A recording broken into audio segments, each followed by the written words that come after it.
Doctor Jahangir Kabir সম্প্রতি আল্লাহর হুকুম ও ইসলামের প্রচারে তার অভিজ্ঞতা শেয়ার করেছেন, বিশেষ করে আল্লামা সাঈদী এবং মিজানুর রহমান আজহারী সম্পর্কে।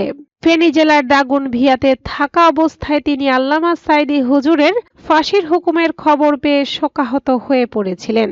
তিনি জানান, আল্লামা সাঈদীর প্রতি তার গভীর শ্রদ্ধা রয়েছে এবং তার সন্তানকে ব্যক্তিগতভাবে চেনেন। তিনি আরো বলেন, মিজানুর রহমান আজহারীকে তিনি তার চলার পথে অনেক সহযোগিতা পেয়েছেন, বিশেষ করে তিনি যখন স্রোতের বিপরীতে দাঁড়িয়ে ওষুধ নির্ভরতা থেকে মানুষকে মুক্ত করার চেষ্টা করছিলেন। ডক্টর জাহাঙ্গীর কবির দাবি করেছেন, আজহারী ভাই সব সময় তার পাশে থেকেছেন এবং তাকে বিভিন্ন ষড়যন্ত্র থেকে পরামর্শ দিয়ে সাহায্য করেছেন। ডক্টর জাহাঙ্গীর কবির জানিয়েছেন, তিনি তাফসীর শুরু থেকে শেষ পর্যন্ত পড়েছেন এবং এটি তার জীবনে এক গুরুত্বপূর্ণ শিক্ষা।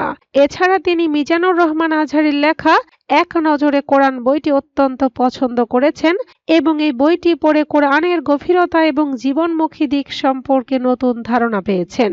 তিনি আরো বলেন, কোরআনের আলোকেই আমাদের জীবন গড়তে হবে এবং স্বাস্থ্য বিষয়ক কোরআন হাদিসের দিকগুলোকে গুরুত্ব দিতে হবে। তিনি মুসলিম সমাজকে আহ্বান করেছেন, বিশেষ করে যুবকদের কোরআনের প্রতি আগ্রহী করার জন্য, যাতে তারা ইসলামের সঠিক শিক্ষা লাভ করে এবং সমাজে একটি ইতিবাচক পরিবর্তন আসে। ডক্টর জাহাঙ্গীর কবির বলেন, তিনি আশা করেন যে এই বইটি বাংলাদেশের শিক্ষা প্রতিষ্ঠানে বিতরণ করা হবে এবং যুব সমাজের মধ্যে ইসলামের শিক্ষা ছড়িয়ে পড়বে।